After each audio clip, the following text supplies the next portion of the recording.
আল্লাহর ওলি, যুগের মুজাদ্দিদ, যুগের ইমাম, যুগের শ্রেষ্ঠতম মুহাদ্দিস, যুগের শ্রেষ্ঠতম ওলি হাসান বসরি রাহমাতুল্লাহ আলাইহি স্বপ্নের মাঝে দেখতেছেন। কি দেখতেছেন? যে একটা জান্নাতের উচ্চ মাকামে এক যুবতী সুন্দরী মেয়ে ঘোরাফেরা করে। হাসান বসরি ডাক দিয়ে বলেন, এ মা, তুমি জান্নাতের উচ্চ মাকামে কে বলবানি? মেয়েটা ডাক দিয়ে বলে, হুজুর আপনি কি আমারে চিনেন নাই? বলে না। বলতেছে, হুজুর আমার মা আমার অবস্থা জানার জন্য আপনার কাছে গিয়েছিল, আপনি তার একটা আমল দিয়েছিলেন, ওই আমল মোতাবেক আমার মা আমল করেছিল। আমাকে মা জাহান্নামে দেখেছিল, কিন্তু আমার মালিক আমার আল্লাহ আমারে মাফ করিয়া আল্লাহর জান্নাতে দিয়ে দিছে।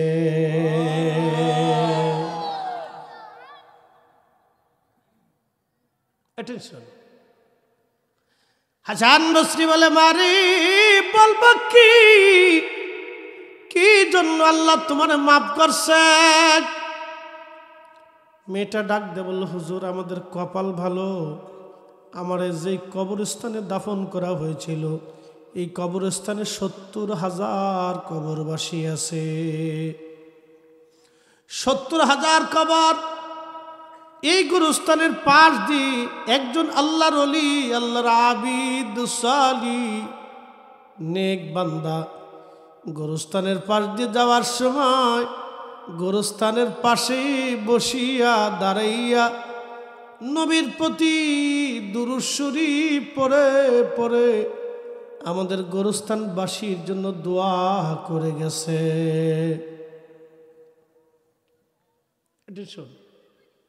কি পড়ে? জোরে বলেন। কোন জায়গা, কোন জমানার মুসলমান? হাসান বসরির জমানার মুসলমান। হাসান বসরি কোন জমানার? সাহাবীদের জমানার। সাহাবীদের জমানায় কবরের পাশে দাঁড়াইয়া দুরূদ শরীফ পড়ে দোয়ার বিধান ছিল, ওই সময় বেদাত হয় নাই। 1450 বছর পরে এসে বেদাত হয়েছে। বুঝতে পারছেন? এগুলি সব হলো শয়তানি বদমাইশি আর মুসলমানদেরকে আল্লাহর দোয়া থেকে, দয়া থেকে মাহরুম করা। কথা বল ঠিক না বেটে? সব ফাজি। ধর্ম নিয়ে একটা তাল বেতাল চলতেছে আজকে। ফাজলিমের একটা সীমা থাকা উচিত। হাসান বসরির জমানার মুসলমান, আওলাদে রাসূল ইমাম হাসান হুসাইনের জমানার মুসলমান কবরের পাশে দাঁড়িয়ে দুরূদ শরীফ পড়ে দোয়া করত। ওই সময় বেদাত হলো না, 1400 বছর পরে এসে বেদাত হয়ে গেছে।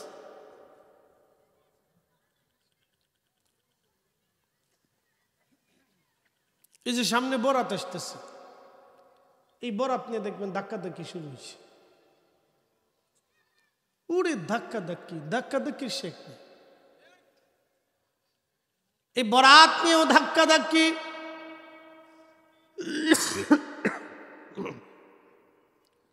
বরাতেরটা পরে বলি, হাসান বসরি রাহমাতুল্লাহ আলাইহি দেখে বলে, মা বলো কি করে আল্লাহ ক্ষমা করলো কেন?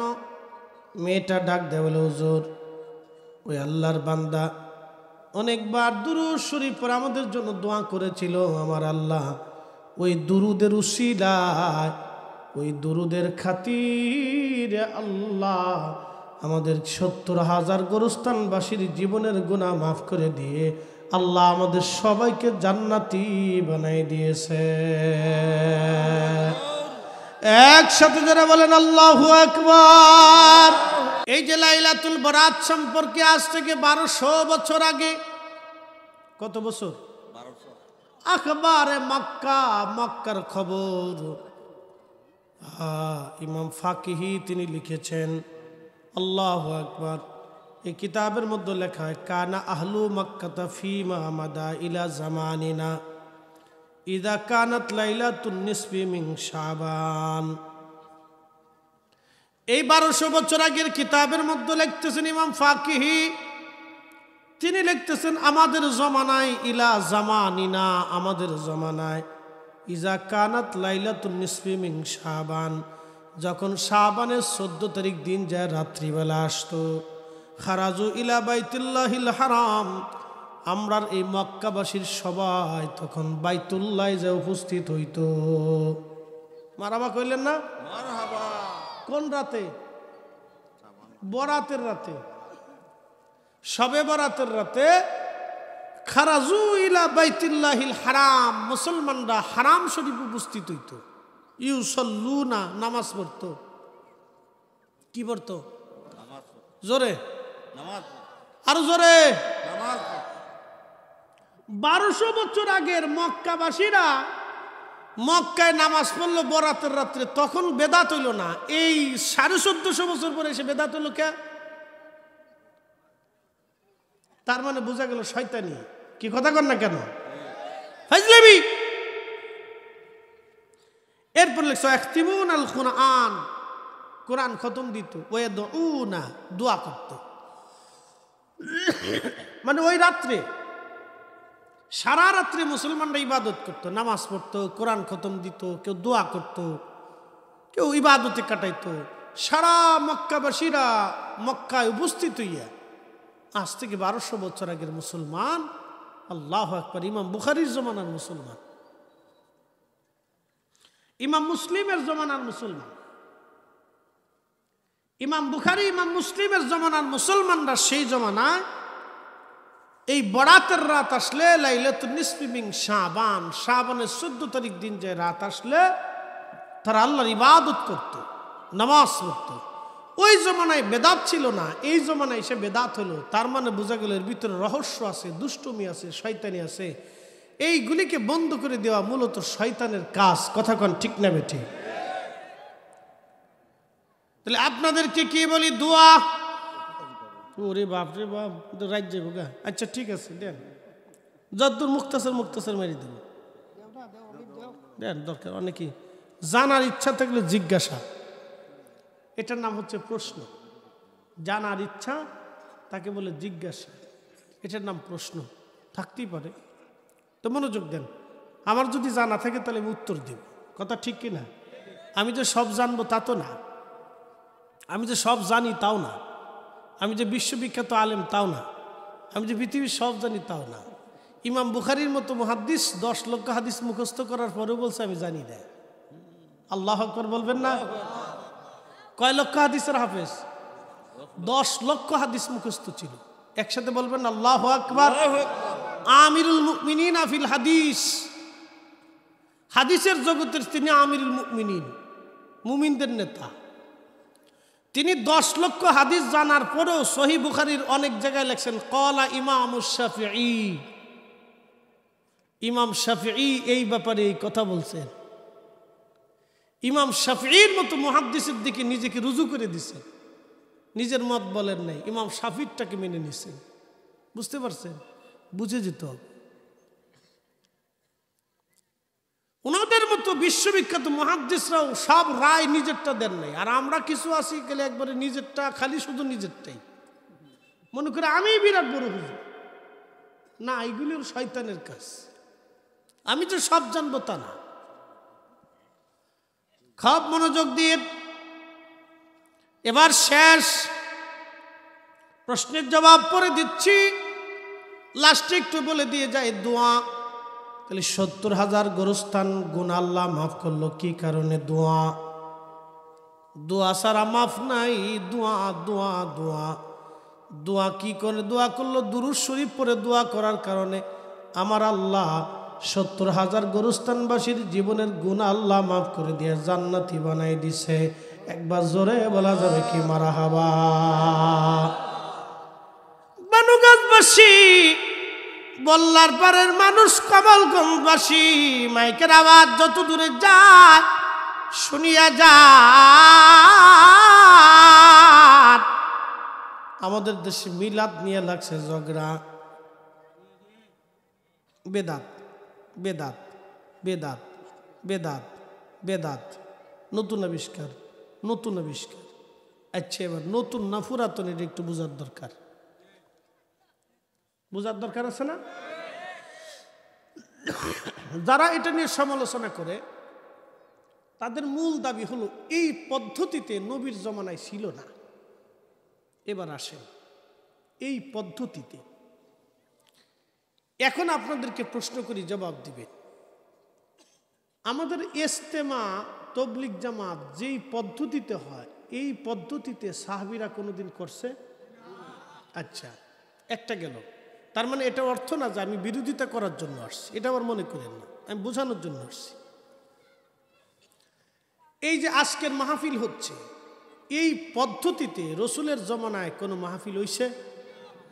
দেখাইতে পারবেন? হয় নাই। আচ্ছা, তাফসীরুল কোরআন মাহফিল হয় এই পদ্ধতিতে রসুলের জমানায় কোনোদিন তাফসীরুল কোরআন মাহফিল হইছে? দেখাইতে পারবেন না, কিয়ামত পর্যন্ত টাইম পারবেন না।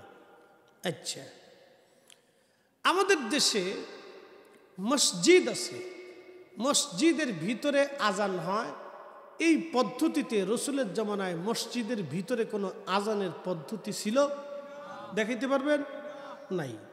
বেলাল আজান দিছেন রাদিয়াল্লাহু আনহু, তিনি মসজিদের বাহিরে বনু নাজ্জার গোত্রের এক মহিলার ছাদ ছিল, আবু দাউদের 519 নম্বর হাদিস। এই ছাদের উপরে দাঁড়ায় বেলাল আজান দিতেন মসজিদ নববীর বাহিরে। তখন আমরা সুবিধা পাইয়ে মসজিদের ভিতরে ঢুকছি, যাক এটা সুবিধা পাইছেন, ঢুকে গেছেন, তখন তার দৌড়ায় বাইর করতে পারতেছি না। আচ্ছা, নবীর মসজিদ কি কাঁচা না পাকা? জোরে বলেন, আরো জোরে। রসুল যদি বলতেন আল্লাহ ফেরেশতা দিয়ে জিন দিয়ে আমার মসজিদ পাকা করে দেবা, বাইতুল আকসার মতো সুলাইমান যেইভাবে বানাইছিল আলাইহিস সালাম সেইভাবে আমার মসজিদটা বানাই দেবা, দিত না? কিন্তু পাকা করেন নাই, কাঁচা মসজিদে নামাজ পড়ছেন, খেজুরের মাদুরে সেজদা দিচ্ছেন। তা আপনি এত বড় সুন্নতওয়ালা, আপনার মসজিদ পাকা কে? এই কথা কর না কেন? ইনসাফের কথা তো বলতে হবে। আপনি এত বড় সুন্নতওয়ালা, আপনার মসজিদ পাকা কে? আপনার মসজিদে এসি কে? আপনার মসজিদে এত জিগজাগ করছেন কে? 3 তলা 4 তলা বিল্ডিং উঠেছেন কে? কেটাই কইছে এটা উঠাইতে? না রসুল কইছে না আল্লাহ কইছে? কোন আমনে বলে দেন, কোন হাদিসে আছে বলেন? আচ্ছা, গেল এটা। এই সময় বেদাত দেখেন, তখন আর পদ্ধতি নেই। আমাদের দেশে যত মাদ্রাসা আছে এই পদ্ধতিতে নবীর জমানায় কোনো মাদ্রাসা ছিল? তো রসুল মাদ্রাসা এই পদ্ধতিতে বানাইলো না, আপনি বানাইলেন কে? কারণটা কি? এবার আসে, এবার হলো ব্যাখ্যা। এই যে যতগুলি কথা বললাম এখন এইগুলি হলো ব্যাখ্যা। ব্যাখ্যা কি? উলামা একরাম বলছেন বেদাত 5 ভাগে বিভক্ত। একটা বেদাত হলো বেদাতে ওয়াজিবা, ওয়াজিব। এই ওয়াজিবটার নাম হলো মাদ্রাসা বানানো, দ্বীনি প্রতিষ্ঠান বানানো। যদিও নবীর জমানাতে এই পদ্ধতিতে এই সিস্টেমে মাদ্রাসা এলেম শিক্ষার ব্যবস্থা ছিল না, কিন্তু এটা যদি না হয় এলেম চর্চা বন্ধ হয়ে যাবে। এই জন্য এটার নাম বেদাতে ওয়াজিবা। বেদাত কিন্তু ওয়াজিব, করতেই হবে। আর একটা বেদাত হচ্ছে বেদাতে মাংদুবা, করলেও পারেন না করলেও পারেন। এটা হচ্ছে বেদাতে মুহাররামা, হারাম বেদাত, যেটার কোরআন হাদিসের কোনো উসুল নেই। একটা আছে বেদাতে মাকরুহা, এটার কোরআন হাদিসের এই মাকরু বেদাত, করলে এটা গুনাহ হবে। এটা বেদাতে সাইয়ার অংশের ভিতরে চলে গেছে। প্রিয় উপস্থিতি, এখন আমরা মিলাদ নিয়ে ঝগড়া। এটা হলো বেদাতে হাসানা, উত্তম বেদাত। বলে কেমন? বুঝাচ্ছি। মিলাদের শুরুতে সর্বপ্রথম কোরআন তেলাওয়াত হয়। কি তেলাওয়াত? আচ্ছা, কোরআন তেলাওয়াত শুরু হইলে প্রত্যেক হরফে কয় নাকি? জোরে বলতে হবে, কয় নাকি? 10। মাশাআল্লাহ। তাহলে কোরআন তেলাওয়াতের নেকি আছে তো? সকালে পড়ুক আর দুপুরে পড়ুক, মিলাদে পড়ুক আর ঘরে পড়ুক, বাইরে পড়ুক, নামাজে পড়ুক, বেনামাজে পড়ুক, দোকানে পড়ুক আর রাস্তায় পড়ুক, হাঁটতে হাঁটতে পড়ুক, গাড়িতে পড়ে পড়ুক, সওয়াব আছে কিনা? তাহলে মিলাদে পড়লে সওয়াব আছে কিনা? আছে। এরপরে দুরুদ শরীফ। কি শরীফ? দুরুদ শরীফ। এক দুরুদে কয় নাকি? 10 নেকি, 10টা গুনাহ মাফ, 10 বার আল্লাহর রহমতের দিকে তাকায়। আমার দিকে তাকান, আমার দিকে তাকান, এটা সুস্থ মস্তিষ্কের চিন্তা। এখন আপনি দুরুদ শরীফ ঘরে বসে পড়েন, বাড়িতে বসে পড়েন, দোকানে বসে পড়েন, গাড়িতে বসে পড়েন, রাস্তায় বসে পড়তেছেন, মাহফিলে এসে পড়তেছেন, আপনি মিলাদের মজলিসে পড়তেছেন, এই উত্তম জায়গাগুলি দুরুদ শরীফ পড়লে নেকি হবে। তাহলে কোরআন তেলাওয়াতে নেকি, দুরুদে নেকি, জিকিরে নেকি, নবীজির নাতে নেকি, দুরুদ সালামে নেকি, এরপরে আইসে হচ্ছে আপনার দোয়া লাস্টে। এই দোয়ার ব্যাপারে অনেকেই কবে যে হুজুর ভাড়া করে আনে দোয়া করার দরকার কি? নিজের দোয়া নিজে করো, লোক ভাড়া করার দরকার আছে। এটা হলো আরেক শয়তান। আচ্ছা বলেন, হুজুররা আলেমরা দোয়া করবে না তো দোয়া কি চোরে করবে? আলেমদের কাজ হলো দোয়া করা, ইমামের কাজ হলো ইমামতি করা। আপনি যদি এই ভানুগাছ কেন্দ্রীয় মসজিদের ইমামতিতে আপনি ডিসি সাহেবকে দাঁড়া করে দেন, তাহলে হবে না, কারণ উনি জেনারেল শিক্ষিত, উনি ইমামতির দায়িত্ব পালন করতে পারবেন। ওনার ডিসির কাজ ডিসি করবে, এসপির কাজ এসপি করবে, ওসি সাহেবের কাজ ওসি সাহেব করবে, ইমামের কাজ ইমামতি করবে। তা আলেমদের কাজ হচ্ছে দোয়া করা, সোরে দোয়া করবে না। আলেম বসে যদি জাহেলের দোয়া করে তাহলে বুঝতে হবে আলেমের দাম নাই। কি কথা ঠিক কিনা? তাহলে আলেমের কাজ হচ্ছে দোয়া করা। তা আলেমদের দোয়া করানো হলো আমাদের কাজ। তো এগুলি বাদ দিয়ে আলেম দোয়া করবে তো কে দোয়া করবে? তা আমাদের দেশে অনেকেই বলে যে হুজুর ভাড়া করার দরকার কি? এটা শয়তান।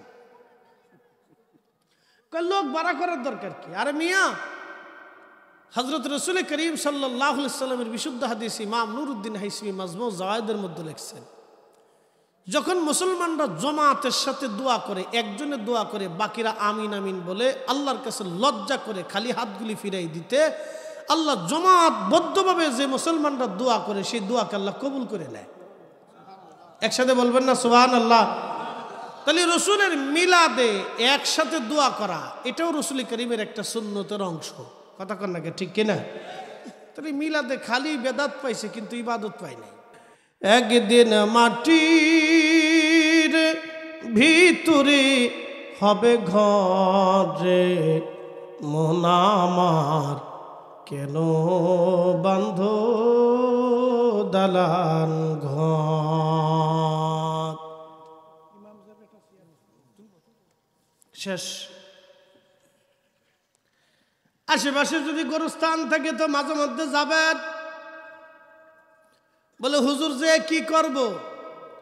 আমাদের দেশে একদল আছে বুকে হাত বেঁধে নামাজ পড়ে, খালি কয় সালামটা দিয়ে আসবেন আর কিচ্ছু নাই। শয়তানে কয় ভাতিজা তুমি যতদিন আছো আমার আর কোনো কাজ নাই। এই কি কথা কন না কেন? কষ্ট পাইছেন আপনারা? বুঝার তো দরকার, কথা ঠিক কিনা? শয়তান কয় ভাতিজা তুমি থাকলে আমার আর কোনো কাজ নাই। বলে হুজুর এই কথা কেন বললেন? ওরা বলবে কবরের পাশে যায় শুধু সালাম দিয়ে চলে আসবেন, আর কিছু করলে যাহা করবেন তাহা বেদাত। কি বেদাত বুঝছে দেখেন, বাপরে বাপ, কি বেদাত বুঝছে তাহলে দেখেন কত বড় আজহাজিল। বেদাতের সংজ্ঞাটা আজকে শোনাই দিয়েছে ইমাম নববী, ইমাম বাইহাকি, ইমাম শাফিঈ। ছোট হুজুর ছিল নাকি বলেন? হ্যাঁ, ইমাম শাফিঈ পৃথিবীর 4 আলেমের এক আলেম। মসজিদে নববীতে 4 ইমামের নাম রাদিয়াল্লাহু আনহু সহ লেখা, আমি নিজে দেখে আসছি, ভিডিও করে আনছি। আল্লাহু আকবার। ইমাম শাফিঈ, ইমাম বাইহাকি 6 লক্ষ হাদিস মুখস্থ ছিল। সুবহানাল্লাহ কি বাড়ি যাইয়া তিনি বেদাতের সংজ্ঞা দিয়েছেন। ইমাম নববী শারিহুল মুসলিম লক্ষ লক্ষ হাদিস হাফেজ। ইমাম সুয়ুতি, ইমাম হাজর আসকালানি, ইমাম মুল্লা আলী কারি, ইমাম হাজর হাইতেমি, ইমাম বদরুদ্দিন আইনি হানাফি, ইমাম ইজ্জুদ্দিন, লক্ষ লক্ষ হাদিসের হাফিজ ছিলেন তারা।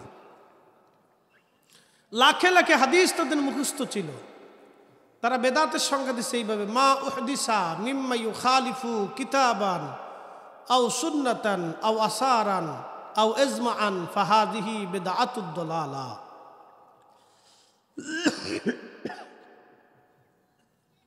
যেটা কোরআনের বিপরীত, সুন্নতের বিপরীত, আসারের বিপরীত, তাবিনদের সিদ্ধান্তের বিপরীত, ইজমাই উম্মত বড় বড় মুস্তাহিদিনগণ যে বিষয়ের উপরে একমত হয়েছে সেটার বিপরীত, ফাহাদিহি বিদআতুদ দালালা। দুনিয়ার এই সমস্ত ইমামরা বলতেছে এটা হচ্ছে বেদাআতে দলালা, নিকৃষ্ট বেদাআত, নিকৃষ্ট বেদাআত। রসুল বলছেন নাহাইতুকুম আন জিয়ারাতিল কুবুর, তোমরা কবর জিয়ারত করবা, আলা ফুজু, তোমাদের কবর জিয়ারত নিষেধ করতাম, ফাজুরুহা, তোমরা কবর জিয়ারত করবা। একসাথে বলবেন না মারহাবা। কি জিয়ারত করবা? কবর জিয়ারত করবা। এখন জিয়ারতে যায় কি হুইদে চাইয়ে থাকবেন, দাঁড়ায় থাকবেন, চাচা কেমন আছেন, ও খালু বালা আছেননি, আমি আইসি আপনার সাক্ষাৎ করার লাগিয়া, খালু কেমন আছেন, খালু সালাম টালাম দিয়ে, খালু বালা আছেননি, তো থাকেন আপনি কবরে, আমি যাই গে, পরে আবার দেখা করবো নি খালু, এনে জিরাজ, এটা কি জিয়ারত? আল্লাহু আকবার।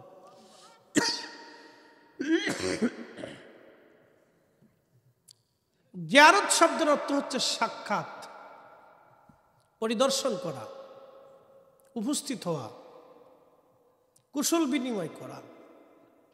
এখন জিন্দা মানুষের সাথে কুশল বিনিময় করা যায়, তো মরা মানুষের সাথে কুশল বিনিময় কেমনি করে? মরা মানুষের জন্য অত্যধিক পরিমাণে দোয়া করবেন, কবরের পাশে দাঁড়াইয়া কোরআন শরীফ তেলাওয়াত করবেন। তার বাস্তব একটা উদাহরণ তো রাসূল করিম এইভাবে দিয়ে গেছেন। দুই কবরের পাশ দিয়ে আল্লাহ রাসূল যাচ্ছেন, এমন সময় রাসূল করিমের কাশফ জিন্দা। একসাথে বলবেন আল্লাহু আকবার। ওই যে সিনা শাক মনে আছে না আপনাদের? সিনা শাক কালকে উন্নত করে দিলেন, এলেম, হিকমত, নূর যা যা ছিল রাসূলের কাল মুবারক আল্লাহ ঢুকাই দিলেন। এই জন্য আল্লাহর নবী জমিনের নিচে তাকাইলে জমিনের নিচে কি হয় নবী দেখতেন, সুবহানাল্লাহ। আসমানে কি হয় দেখতেন, সাগরের নিচে কি হয় রাসূল দেখতেন। এই চোখ দিয়ে না, এই চোখ দিয়ে।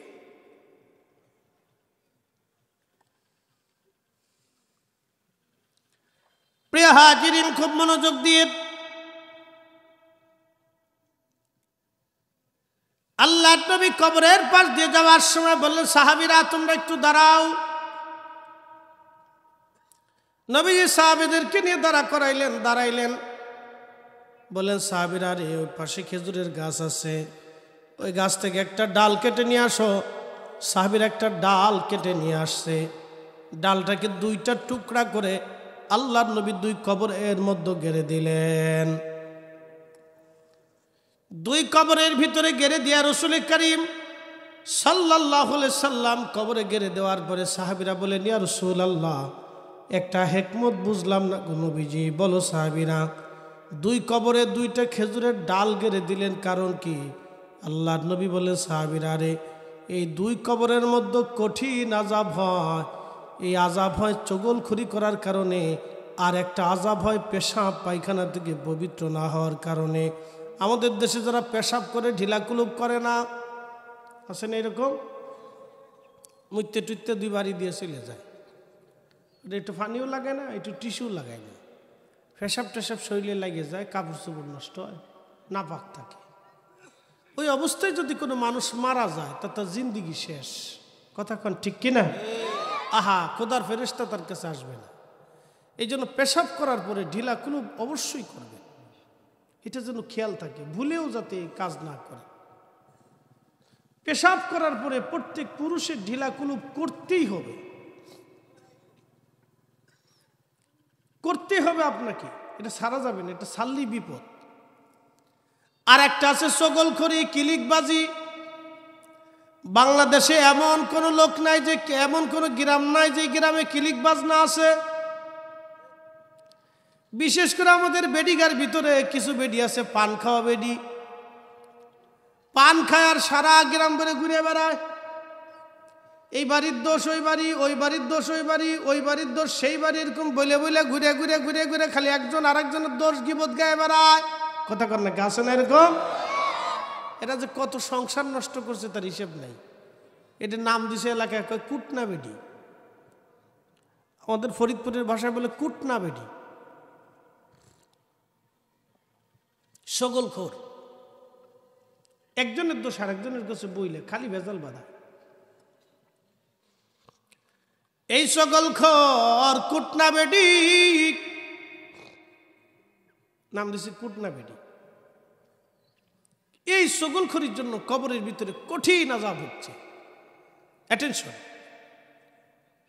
সাহাবীরা বলে ইয়া রাসূলুল্লাহি, দুইটা গাল দুইটা ডাল দুই কবরে গেড়ে দেওয়া হলো, বুখারীর হাদিস।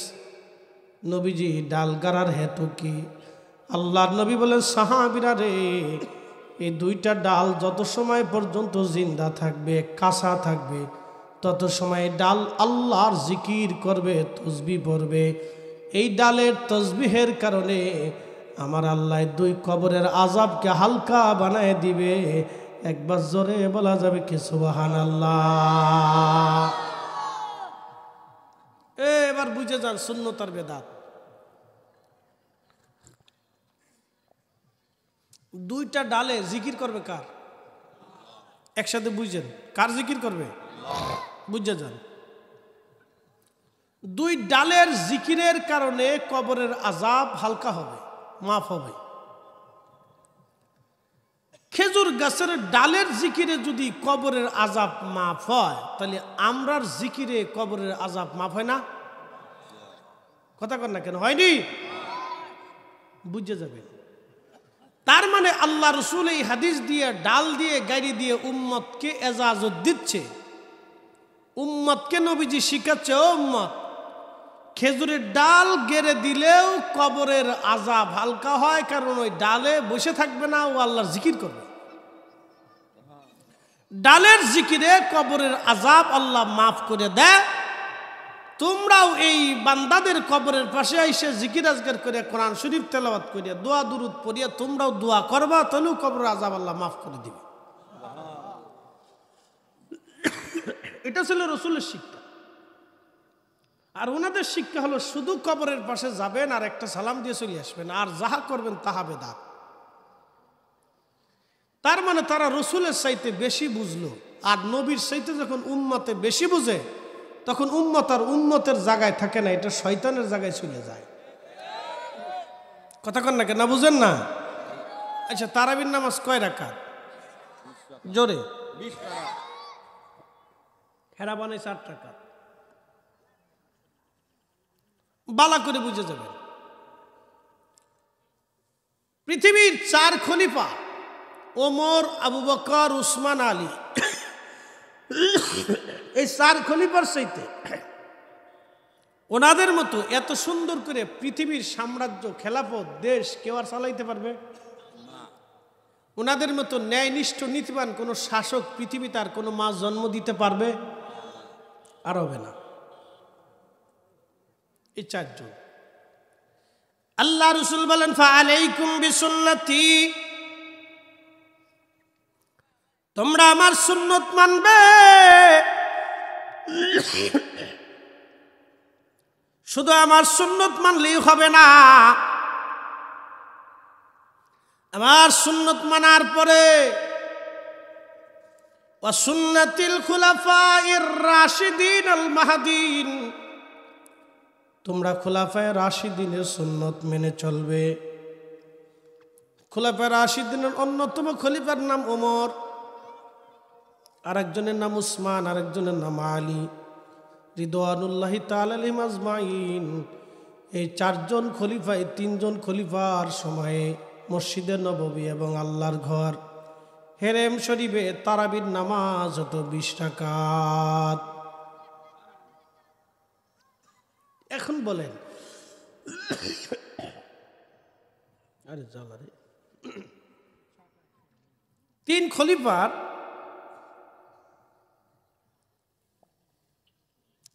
3 খলিফার সিদ্ধান্ত হলো তারাবি 20 রাকাত। ওই সময় হাজার হাজার সাহাবীদের সিদ্ধান্ত তারাবি 20 রাকাত। ওনাদেরকে বৃদ্ধাঙ্গুলি দেখাইয়া 20 রাকাত তারাবি বাদ দিয়ে আজকে যারা 8 রাকাত বানাইছে তাহাজ্জুদের হাদিস দিয়ে।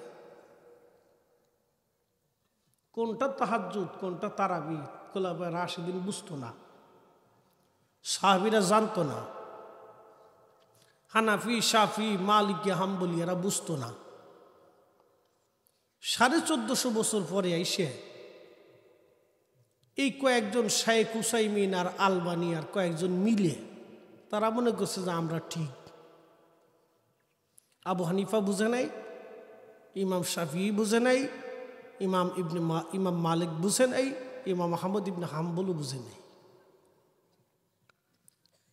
মক্কার একজন শাইখ উসাইমিন আর নাসিরউদ্দিন আলবানি একটা কাঠমিস্ত্রি আছিল, এটাই বুঝছে। এত যুগের বড় বড় ইমাম জাহিদ আবিদ যারা শতবার রসুলকে স্বপ্ন দেখছে, তারা দিন বুঝলো না, ধর্ম বুঝলো না। উন্ডা আইসিয়ে 1450 বছর পরে এসে ধর্ম বুঝাই দিয়ে গেল। কারণটা তার মানে বোঝা গেল ভেজাল আছে। কি আছে? ভেজাল আছে, ভেজাল আছে। এখন আপনাদেরকে বলি, জবাব দিবেন, ভালো করে বুঝে যাবেন। রসুল বললেন তোমরা আমার খোলাফায়ে রাশিদিনের সুন্নতকে মানবে।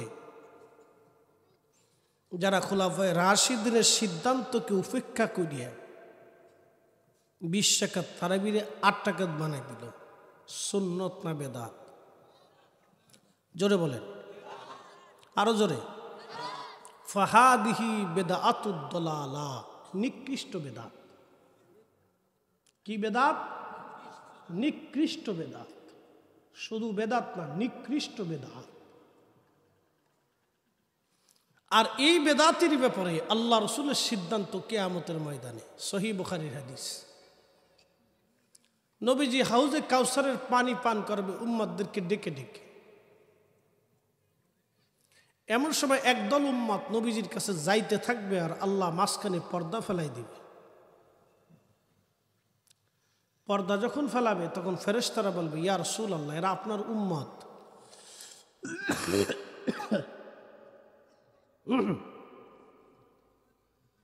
নবীজি বলবেন ও ফেরেশতারা, এরা আমার উম্মত। ফেরেশতারা বলবে ইয়া রাসূলুল্লাহ, এরা আপনার উম্মত বটে, কিন্তু আপনার ইন্তেকালের পরে নতুন নতুন মতবাদ চালু করছিল, নিত্য নতুন মতবাদ তারা চালু করছিল। আল্লাহ রসুল বলবেন সুহকান সুহকান, দূর হ লিমান গায়রা বাদি, তোমার ইন্তেকালের পরে নতুন নতুন মতবাদ বিশৃঙ্খলা তৈরি করছিল, দূর হয়ে যা। আল্লাহর নবীর দরজা থেকে সেই দিন এই সমস্ত নিকৃষ্ট বেদাতির দলকে তাড়িয়ে দেবে, যারা নিত্য নতুন বেদাত চালু করছিল, নিকৃষ্ট বেদাত যারা চালু করছিল। যেই বেদাত কোরআনের বিপরীত, সুন্নতের বিপরীত, আসারের বিপরীত, ইজমাই উম্মতের সিদ্ধান্তের বিপরীত। ফাহাদিহি বেদাতুদ দালালা, এটা হচ্ছে নিকৃষ্ট বেদাত। এই জন্য আপনারা এই বিষয়গুলি খুব সচেতন থাকতে হবে, কেয়ারফুল থাকতে হবে। আরো বুঝাই, শাহজালাল রহমতুল্লাহ দেশে ইসলাম আছেন কত বছর আগে?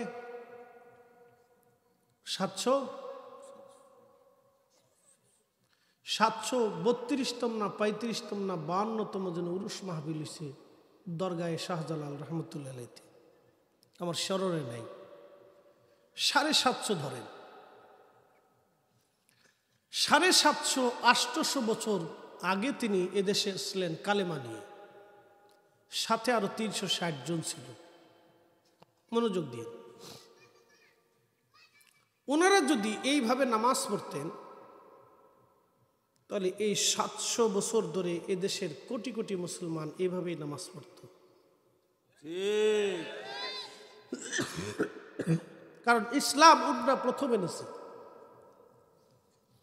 উন্ডা কালেমা আনা মানে নামাজ এনেছে, রোজা এনেছে।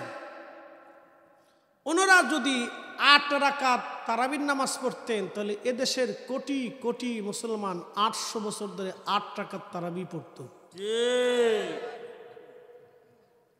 যুক্তি বুঝে যাবে না।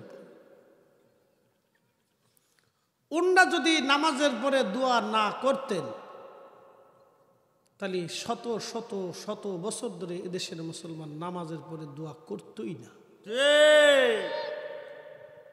ওনারা যদি নামাজে জোরে আমিন বলতেন তাহলে এদেশের 800 বছর ধরে কোটি কোটি মুসলমান নামাজে জোরে আমিন করে চিল্লান দিতেন। বুঝে যাবে না। ওনারা 800 বছর আগে যেইভাবে নামাজ শিখিয়ে গেছে শত শত বছর ধরে শত শত কোটি মুসলমান ওইভাবে নামাজ পড়ে কবরে চলে গেছে। কথা কন ঠিক কিনা? তার মানে 800 বছর আগে ওনারা ইসলামটা কি ঠিক আনছিল না বেঠিক আনছিল? সঠিকটা না বেঠিকটা? জোরে বলতে হবে, সঠিক না বেঠিক? তাহলে 850 বছর ধরে বা 750 বছর ধরে আমরা ঠিকের উপরে আছি না বেঠিকের উপরে আছি? তাহলে আজকে আমার দেশে আইসে আমার সমাজে ফিতনা বাঁধানোর অর্থ কি?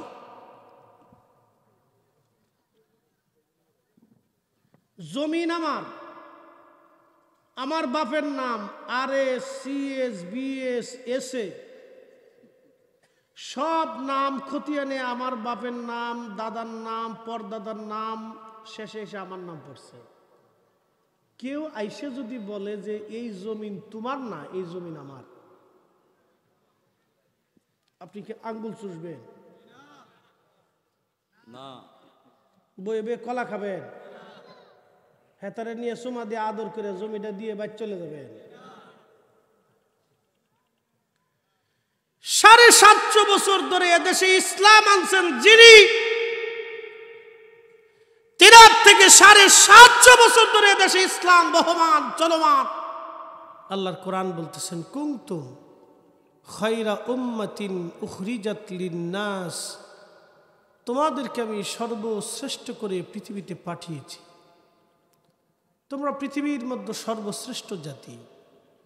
বিশেষ করে আল্লাহ মুসলমানদেরকে সমস্ত জাতি থেকে সর্বশ্রেষ্ঠত্ব দিয়েছেন। পৃথিবীতে আমাদের 2টা কাজ, তা'মুরুনা বিল মারুফ, সকল মানুষকে ভালো কাজের দিকে নিয়ে আসা, ওয়া তানহাউনা আনিল মুনকার, এবং সমস্ত খারাপ কাজ থেকে ফিরিয়ে রাখা। এটা হচ্ছে আমাদের দায়িত্ব, আমাদের কর্তব্য, আমাদের কাজ। দুনিয়ার জীবনে আমরা এই কাজ আঞ্জাম দিলাম কিনা, পেরেছি কিনা, কতটুকুন পেরেছি, এটা আমাদের এখন বোধগম্য, এটা বোঝাটা জরুরি। দেখেন সারা পৃথিবীতে 800 কোটি মানুষ আছে, 600 কোটি বেদিন, 200 কোটি মুসলমান, বাদ বাকি 600 কোটি অমুসলিম। এই অমুসলিমদের ভিতরে অনেক বড় জেনারেল আছে, সেনা প্রধান আছে, পারমাণবিক বিজ্ঞানী আছে, চ্যান্সেলর আছে, প্রিন্সিপাল আছে, অধ্যক্ষ আছে। এই 600 কোটি মানুষের ভিতরে অনেক বড় বড় চিকিৎসা বিজ্ঞানী আছে, ডক্টর আছে, ডাক্তার আছে, অনেক দার্শনিক আছে, এবং অনেক রসায়নবিদ, পদার্থবিদ, যাই বলেন, পৃথিবীর বিভিন্ন বড় বড় সেক্টরগুলিতে তাদের অবস্থান আছে। কিন্তু প্রশ্ন, তাদের এই মেধা কি আল্লাহ চিনতে সাহায্য করছে? করেনি। তাদের এই মেধা আল্লাহ চিনতে সাহায্য করে নাই। কিন্তু আমার মতো, আপনার মতো জ্ঞানহীন, মেধাহীন, অনেক বড় ডিগ্রি আমরা অর্জন করিনি। পৃথিবীর বিভিন্ন বিশ্ববিদ্যালয়কে 4টা 5টা 8টা 10টা কোনো ডিগ্রি আমাদের নাই। আমরা সাধারণ মানুষ, খেটে খাওয়া মানুষ, শ্রমিক মানুষ, ব্যবসায়িক মানুষ, ছোট চাকরি বাকরি করি, মধ্যবিত্ত, আল্লাহ দয়া করে আমাদেরকে সর্বশ্রেষ্ঠ দৌলত ইমানের দৌলত দিয়ে আল্লাহ আমাদেরকে ধন্য করেছেন। কথা বলে ঠিক না ঠিক? আমরা আল্লাহ চিনতে পেরেছি, আখিরাতে বিশ্বাসী হতে পেরেছি। এটা অনেক বড় দৌলত, ইমানের দৌলত। প্রিয় কমলগঞ্জবাসী, মাইকের আওয়াজ যত দূরে যায়, ভানুগাছের মুসলমান, এরপরে আপনার বল্লার পারের মুসলমান, এলাকার আশেপাশে যারা আছেন, মাইকের আওয়াজ যত দূরে যায় সকলে শোনেন। আল্লাহর সর্বশ্রেষ্ঠ দৌলত আমাদেরকে দিলেন, এই দৌলতের নাম ইমানের দৌলত। এবং শ্রেষ্ঠ নিয়ামতের মধ্যে আল্লাহ শ্রেষ্ঠ নিয়ামত দিলেন নবী মুহাম্মদুর রাসূলুল্লাহ সাল্লাল্লাহু আলাইহি ওয়াসাল্লাম। একবার জোরে বলা যাবে কি মারহাবা? পৃথিবীতে রসুল আসার সময় অনেক বড় বড় জ্ঞানী ছিল, দার্শনিক ছিল, কবি ছিল, সাহিত্যিক ছিল, এমনকি নামি দামি ধনী ব্যক্তি রাজা বাদশারা ছিল। কিন্তু রসুল চিনি নাই। রসুল চিনল কারা? দরিদ্র সাহাবীরা। বেলালের মতো একজন সাহাবী যেনার লেখাপড়া ছিল না, খাব্বাবের মতো একজন কামার লেখাপড়া ছিল না, সুমাইয়া রাদিয়াল্লাহু আনহার মতো একজন দাসী লেখাপড়া ছিল না, ইয়াসার রাদিয়াল্লাহু আনহুর মতো গরিব মানুষ দিনহীন লেখাপড়া ছিল না, আবু যর গিফারি বংশ,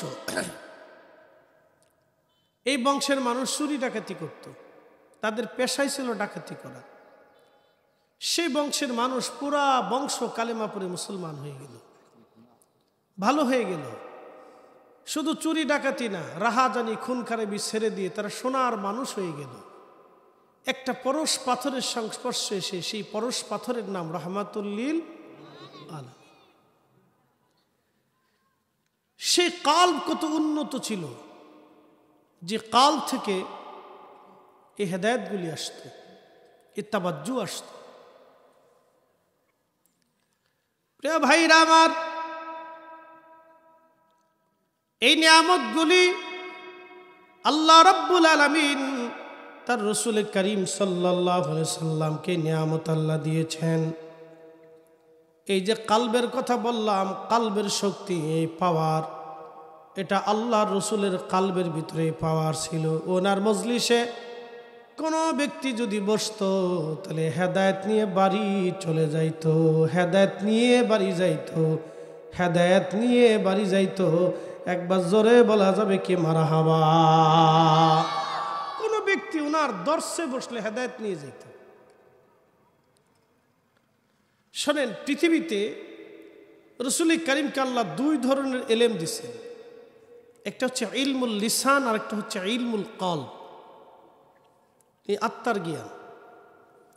এই জ্ঞান যদি কোনো আলেমের মধ্যে না আসে তাহলে সে পরিপূর্ণ আলেম হয় না, পরিপূর্ণ আলেম হয় না। শুধু শরীয় বিদ্যা দিয়ে সে পরিপূর্ণ আলেমের মূল খেতাবটা সে পাবে না। সাধারণ আলেম হিসেবে পরিগণিত হবে, কিন্তু পরিপূর্ণ আলেম হইতে হলে, কামিল হইতে হলে তাকে দুইটা বিদ্যা লাগবে, একটা শরীয় বিদ্যা আর একটা কালবের বিদ্যা। আল্লাহর নবীকে কালবের বিদ্যা দেওয়ার জন্য সিনা সাক করলেন মেরাজের রাত্রিবেলা।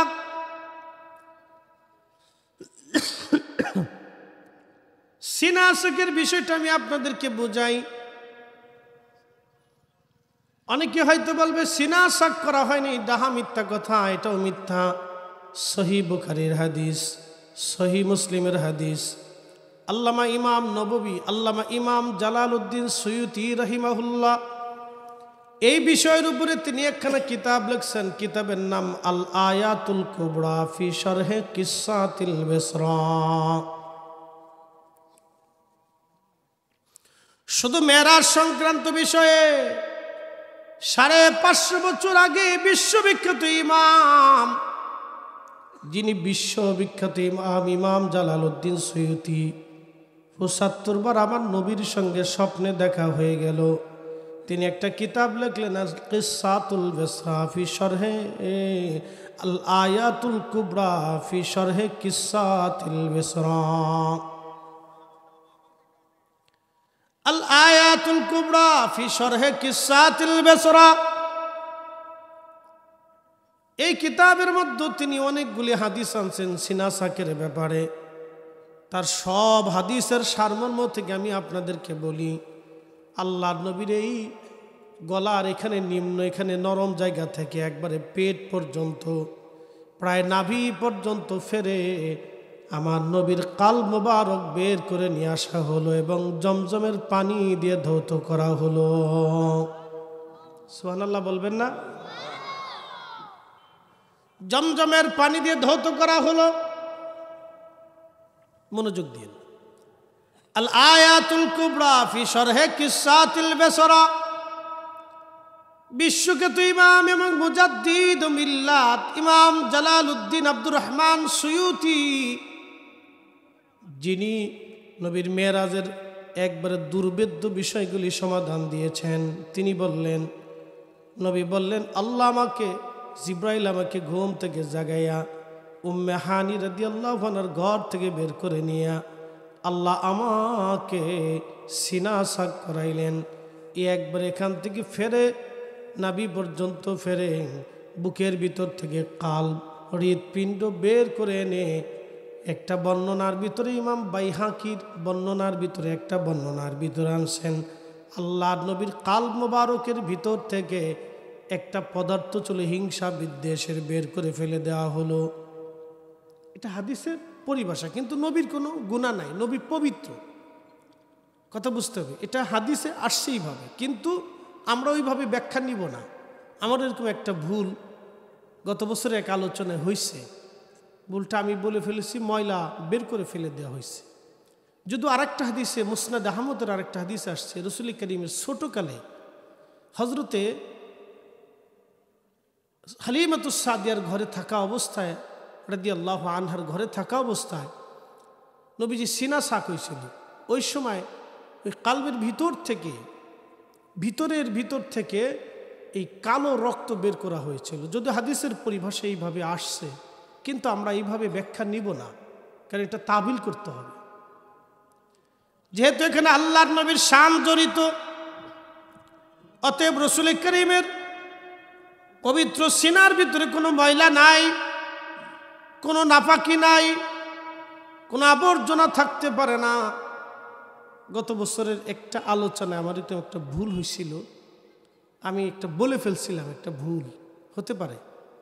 ওই সময় আমার এত গবেষণা ছিল না, আমি বলে ফেলছি আবর্জনা বের করে ফেলে দিছি, আমি ওই হাদিসের ভিত্তিতে বলে ফেলছিলাম।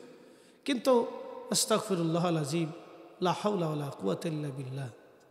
আল্লাহ এবং তার রসুলের কাছে আমরা ক্ষমা চাই।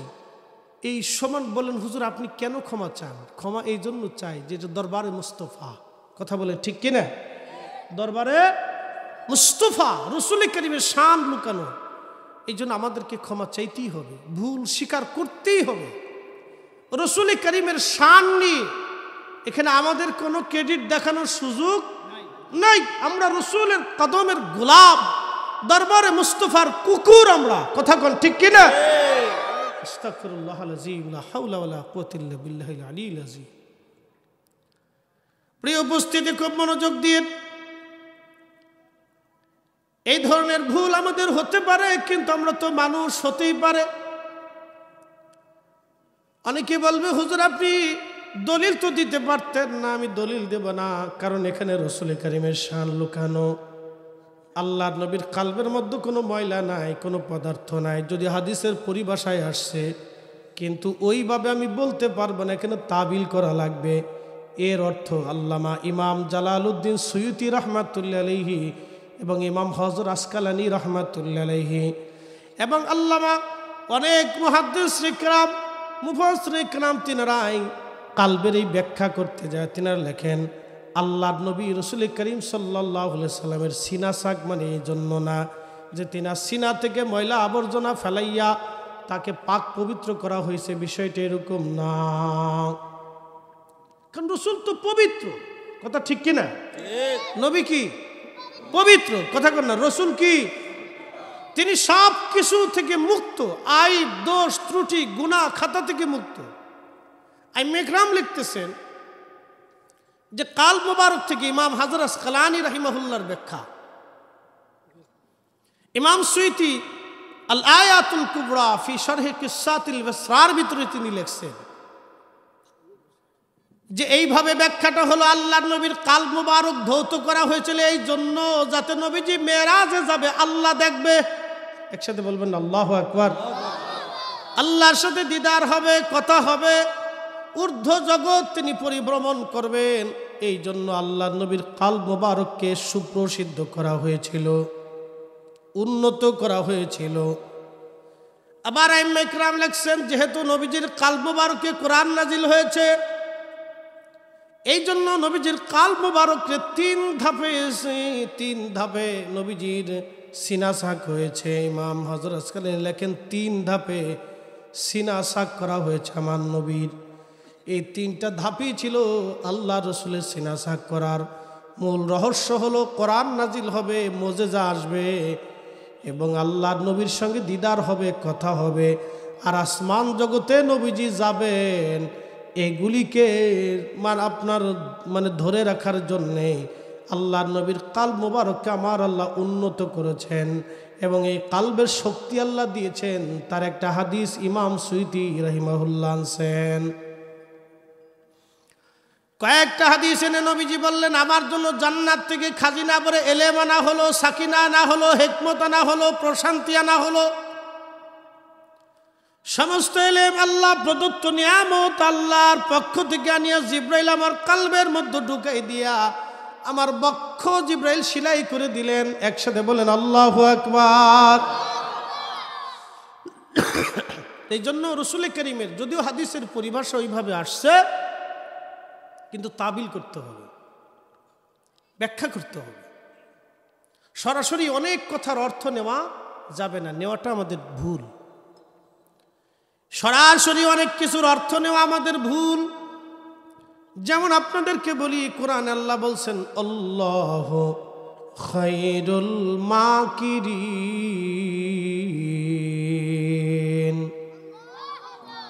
আল্লাহু খায়রুল মাকিরিন মকর শব্দের সাধারণ অর্থ হচ্ছে ধোঁকাবাজ। এখন আল্লাহ কি ধোঁকাবাজ? কথা কন, জোরে বলেন, আল্লাহ ধোঁকাবাজ? এই অর্থ নিলে ঈমান থাকবে? ঈমান থাকবে না। এই জন্য রসুল করিমের শানের ব্যাপারে ওই অর্থ আমাদের নেওয়া যাবে না।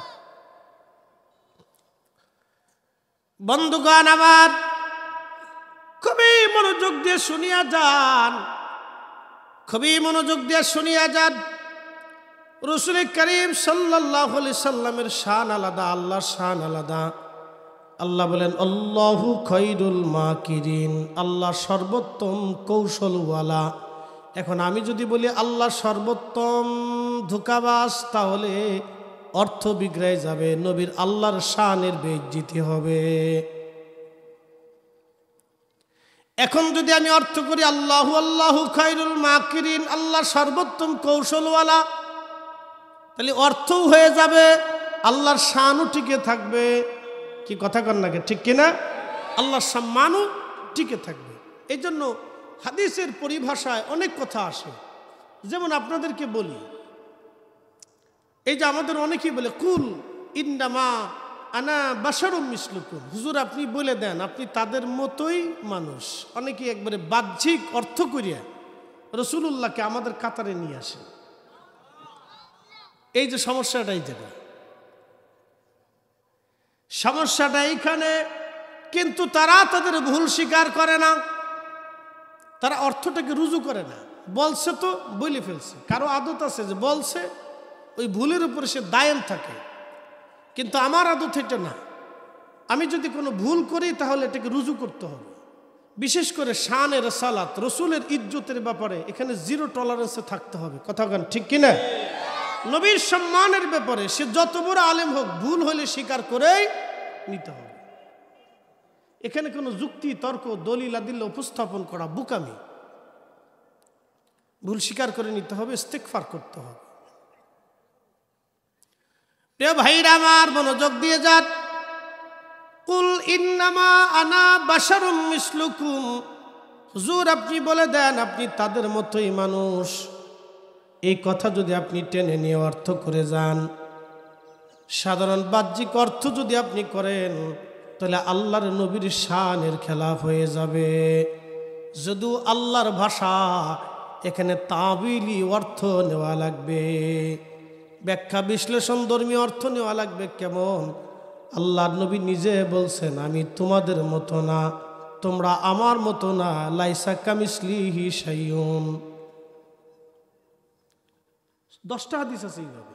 নবী বলছেন আমি তোমাদের মতো না, সাহাবীরা বলছে হুজুর আমরা আপনার মতো না। আপনি নবী আমাদের মতো না, আমরাও আপনার মতো না। নবী বলছেন এ উম্মত তোমরা আমার মতো না, আর আমি নবীও তোমাদের মতো না। রসুলের কথা, কোরআনের আয়াত, দুটোটাকে সামঞ্জস্য করে ব্যাখ্যা করতে হবে, যাতে অর্থ সুন্দর থাকে এবং দরবারে মুস্তাফার শানও যাতে টিকে থাকে, দরবারে রসুল করিমের নববীর শানও যাতে টিকে থাকে, হুজুরে করিম সাল্লাল্লাহু আলাইহি সাল্লামের শানও যাতে টিকে থাকে, এই অর্থ করতে হবে। প্রিয় উপস্থিতি, হযরত ইবনে আব্বাস রাদিয়াল্লাহু আনহু আয়াতের তাফসীর করতে যায় বলেন আত-তাওয়াদু, বিনয় নম্রতা শেখানোর জন্য আল্লাহ কোরআনের আয়াত নাজিল করেছেন। বিনয় নম্রতা, বিনয় নম্রতা কি হুজুর আপনি বিনয় হন, আপনি বলে দেন আপনি তাদের মতো একজন মানুষ, আপনি বিনয়ের জন্যই কথাগুলি বলেন, বিনয় শেখানোর জন্য। যেমন অনেকে আইসা আমাদেরকে বলে হুজুর আপনি অনেক এটা সেটা এই সেই, মানে ওয়াজ শুনতে শুনতে আমাদের প্রতি একটা মহব্বত রুজু হয়, তখন সে অনেক কিছু বলে হুজুর আপনি এই সেই। তখন আমরা তাকে শান্ত করার জন্য বলি আপনি থামেন, ও আপনিও যে মানুষ আমিও সে মানুষ, ওই আপনিও যা আমিও তা, আপনিও গুনাহগার আমিও গুনাহগার। এটা হচ্ছে বিনয়। যেমন অনেক হাদিসে আসছে রাসূল করিম সাল্লাল্লাহু আলাইহি ওয়াসাল্লাম ইস্তিগফার করছে, রব্বানা যালামনা আনফুসানা ওয়া ইল্লাম তাগফির লানা ওয়া তারহামনা লানাকুনান্না মিনাল খাসিরিন। আমরাও তো বলি রব্বানা যালামনা আনফুসানা, আল্লাহ আমরা নফসের সাথে জুলুম করেছি, কবিরা গুনাহ করছি, অন্যায় করে ফেলছি। আল্লাহ আমরা নফসের সাথে জুলুম করেছি, কবিরা গুনাহ করেছি। আল্লাহ আমরা নফসের সাথে জুলুম করেছি, কবিরা গুনাহ করছি। নবীজি তো বলছে রব্বানা যালামনা আনফুসানা। এখন আমার নবীর কি গুনাহ আছে? কথা বলেন, জোরে বলেন, গুনাহ আছে? এখন আমি যদি বলি রসুল তো নিজের গুনার জন্য মাফ চাইছে, তাহলে হবে না? কথা কোন ঠিক কিনা? এখানে তাবিল করতে হবে। তাবিল কি? তাবিলটা হলো নবীজি যদিও রব্বানা যালামনা বলছেন, কিন্তু নবীর জীবনে কোনো গুনাহ নাই। নবীজি এটা বিনয়ের জন্য বলছেন, আল্লাহর দরবারে বিনয়ের জন্য বলেছেন, বিনয়ের জন্য বলছেন। আল্লাহ, এই যে আমি আপনাদেরকে বলি, অনেক সময় দেখা যায় আত্মীয়ের বাড়িতে আসছে বেড়াইতে, তো বেড়ানোর পর ধরুন আমি আসছি, আসার পরে আপনারা খুব যত্ন করে খাওয়াইলেন, বিদায় দেওয়ার সময় কিছু হাদিয়াও দেবেন, দেওয়ার সময় হাতটা ধরে বললেন হুজুর সমাদর করতে পারি নেই, কিছু দিতে পারি নেই, মন খারাপ করবেন না, ক্ষমা করবেন। আপনি কি এতদিন এত সময় পর্যন্ত অন্যায় করছেন যে ক্ষমা চাচ্ছেন? না, অন্যায় করেন নাই। এই ক্ষমাটা কিসের? বিনয়ের ক্ষমা। ওই যে বিনয়ের আপনি ক্ষমা চাইছেন, এর কারণে আমার অন্তরে কিন্তু আপনার প্রতি শ্রদ্ধাবোধ আরো বেশি হয়েছে। নবী করিম আল্লাহর কাছে বিনয়ের ক্ষমা চাইতেন, যাতে আল্লাহ পাক তার রসুলকে আরো মহাব্বত করেন। একসাথে বলবেন আল্লাহু আকবার। এই জন্য বাহ্যিক অর্থ দিয়ে আমরা ব্যাখ্যা নিতে পারবো না। বিশেষ করে আল্লাহর নবীর শান এটা অনেক বুলন্দ। প্রিয় রসুল বলতেছেন মেরাজের রাত্রিবেলা আল্লাহ রাব্বুল আলামিন আমার সিনাটাকে সাক করলেন, সেলাই করে দিলেন। এরপরে বোরাক আনা হলো, ওই বোরাকের উপর সওয়ার হলাম, ওখান থেকে রওনা দি বাইতুল আকসায় চলে গেলাম। বাইতুল আকসায় যাওয়ার সময় দেখি হযরত মূসা কালিমুল্লাহ নিজ কবরের মধ্যে দাঁড়ায়া দাঁড়ায়া নামাজ আদায় করতেছে। মারারতু বিমূসা ওয়া হি ইউসাল্লি ফি কবরিহি। একবার জোরে বলা যাবে কি সুবহানাল্লাহ। মূসা নবী কবরের ভিতরে নামাজ পড়ে, রওজার ভিতরে। হাজার হাজার বছর আগে ইন্তেকাল করলেন মূসা, কিন্তু রওজার ভিতরে নামাজ পড়েন। নবী বলেন আল আনবিয়া ওয়া হিয়াউন, নবীরা জিন্দা। আল আনবিয়া ওয়া হিয়াউন ফি কুবুরিহিম, কবরের মধ্যে তারা জিন্দা। আল আনবিয়া ওয়া হিয়াউন ফি কুবুরিহিম ইউসাল্লুন। মুসনাদে আবু ইয়ালা আল মুসাল্লির হাদিস, নবীরা কবরের মধ্যে জিন্দা। শুধু জিন্দাই না, তারা কবরের মধ্যে সালাত আদায় করে, নামাজ আদায় করে, আল্লাহর ইবাদতে রত হয়। তাদের ইবাদত কখনো বন্ধ হয় না। নবীরা কবরের মধ্যে জিন্দা। এখন প্রশ্ন, জবাব দিবে। মিনহা খালাকনাকুম ওয়া ফিহা নুঈদুকুম ওয়া মিনহা নুখরিজুকুম তারাতান উখরা। আমি মাটি থেকে তোমাকে সৃষ্টি করেছি, এই মাটির ভিতরে তোমাকে দাফন করব, এই মাটি থেকে তোমাকে আবার উঠাবো। আমরা যারা সাধারণ মানুষ আছি, আমরা মারা যাওয়ার 24 ঘন্টা পরে আমাদের পায়খানা রাস্তা থেকে পোকা বের হয়। পেটের ভিতর থেকে এক ধরনের পোকা বের হয়ে আসে, খালি চোখে সাধারণত দেখা যায় না।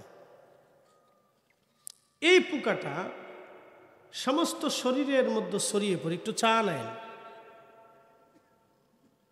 সমস্ত শরীরের মধ্যে ছড়িয়ে পড়ে, দুর্গন্ধ ছড়াইতে থাকে, পচা গন্ধ। এই গন্ধের কাছে মানুষ আর কাছে থাকতে চায় না। ছেলে বলেন, মেয়ে বলেন,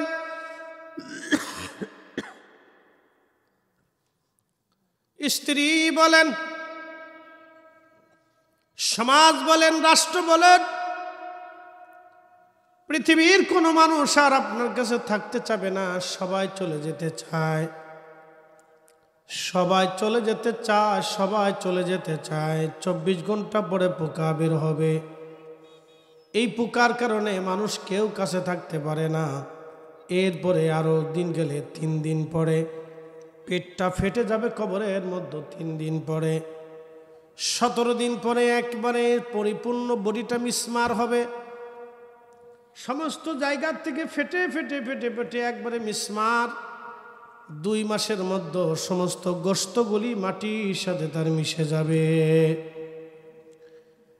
1 বছরের মধ্যে হাড্ডিগুলিও মিশে যাবে। শেষ। মানুষের অহংকার, অহমিকা, গর্ব সব শেষ। শুধু দম ফোরানোর সাথেই সব শেষ। দমটা যাওয়ার সাথেই শেষ। কিচ্ছু নাই মানুষের। বাড়ি গাড়ি জমি জমা টাকা পয়সা সব শেষ। কখন এই মৃত্যু আসবে তাও জানি না। আল্লাহর কোরআন বলল, ওমা তাদরি নাফসুম বিআইয়ি আরদিন তামুত।